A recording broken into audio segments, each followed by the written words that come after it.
मंडळी, मी रुपाली तुमचं पुन्हा एकदा खूप खूप स्वागत करते आजच्या एका नवीन ब्लॉगमध्ये. आय होप तुम्ही सगळे मस्त असाल आणि छान खातही असाल, कारण आता गणपती बाप्पांचं आगमन झालेलं आहे. त्यामुळे खूप खूप रोज वेगवेगळे पदार्थ खायला तुम्हाला मिळत असतील आणि बनवतही असाल आणि खूप छान असं एन्जॉय करत असाल. तर आम्हीसुद्धा करत आहोत आता एन्जॉय थोडं थोडं.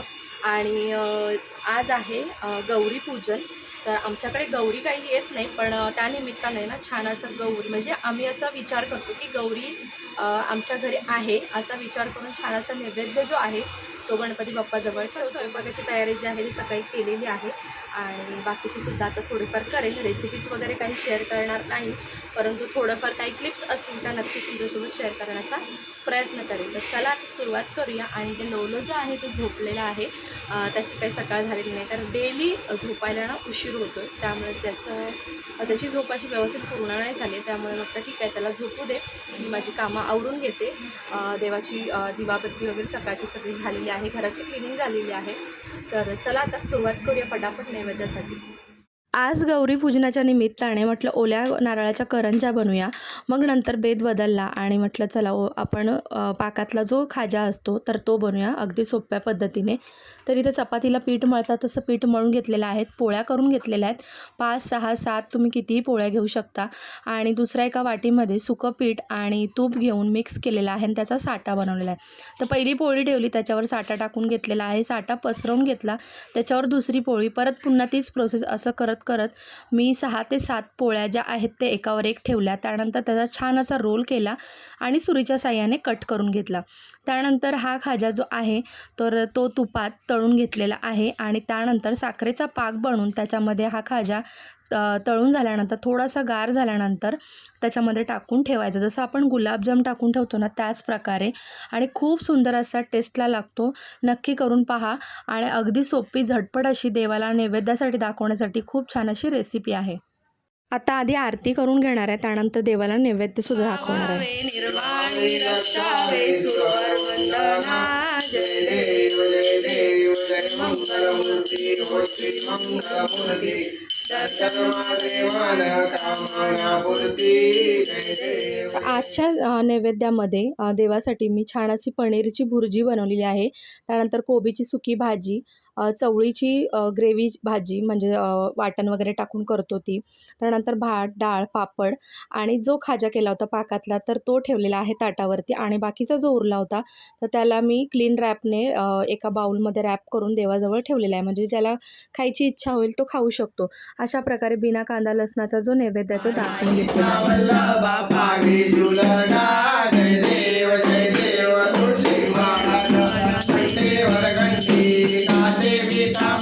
त्यानंतर संध्याकाळची आरती केली आम्ही. डायरेक्ट संध्याकाळीच ब्लॉग स्टार्ट केला दुपारच्या नंतर. आणि संध्याकाळी नैवेद्यामध्ये पुरणपोळ्याचा जो नैवेद्य आहे तो दाखवलेला आहे. पुरणपोळी, भात, कढी, काळ्या वाटाण्याची भाजी आणि चवळीची पालेभाजी. त्यानंतर जेवण वगैरे झाल्यानंतर आज होता बाप्पाचा म्हणजे आजची रात्र जी होती ती बाप्पा शेवटची रात्र होती, घरी राहणार होते. सो त्यामुळे ना आजच्या दिवशी आम्ही थोडंफार जागरण करण्याचं ठरवलं.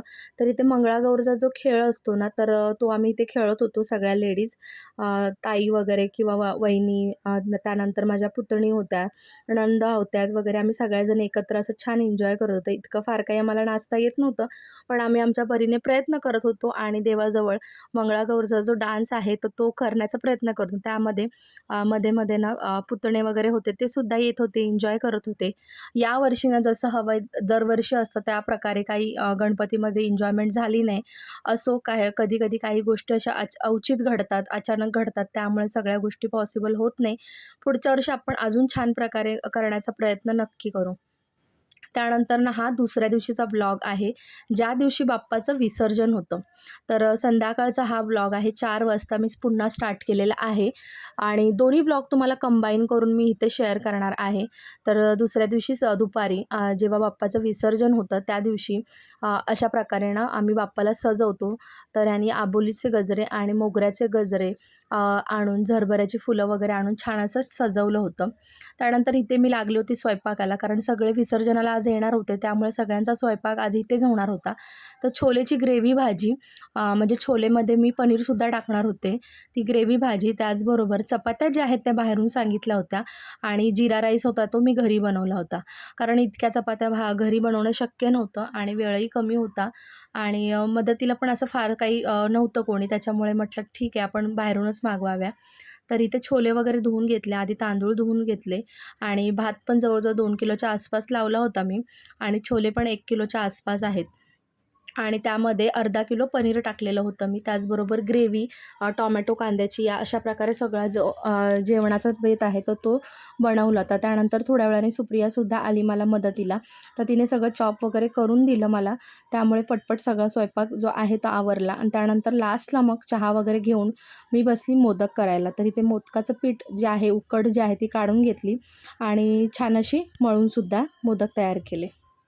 वगैरे झाले, फ्रेश वगैरे झालो, आम्ही सगळे तयार झालो आणि आत्ता वेळ झाली होती बाप्पाचं विसर्जन करण्याची. सो विसर्जनाच्या आधीची ही आरती आहे. जेव्हा बाप्पा निघण्याच्या आधी आपण आरती करतो, सगळा नैवेद्य वगैरे देवाजवळ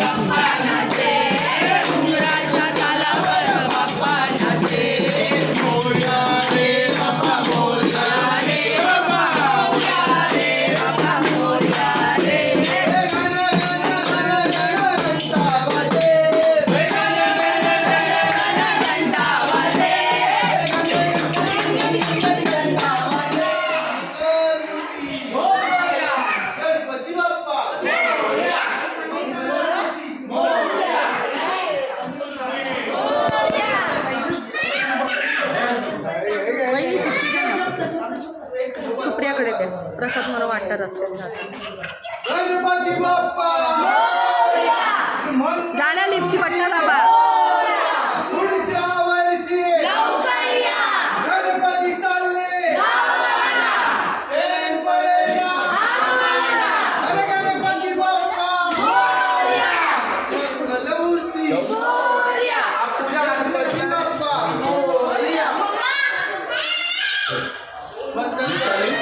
येते येते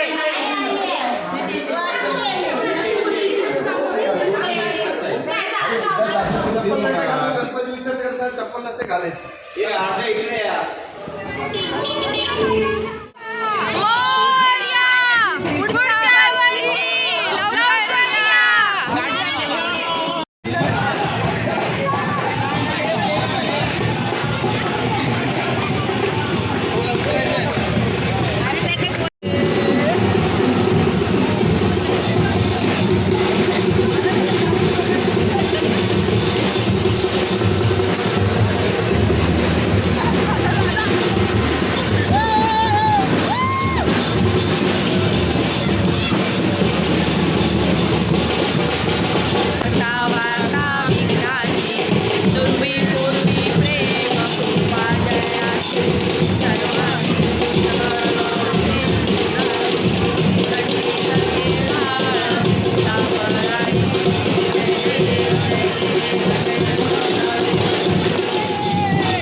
खूप वर्षापासून आम्ही इथे कृत्रिम तलावामध्येच बाप्पाचं विसर्जन करतो.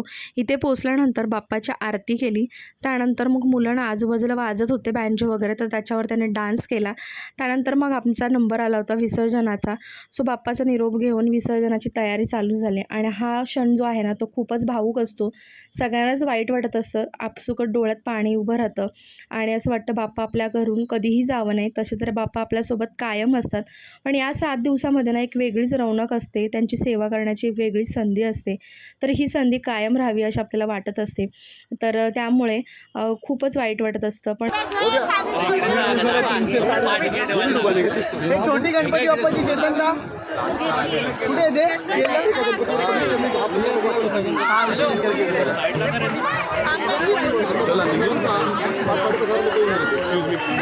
इकडे इकडे इकडे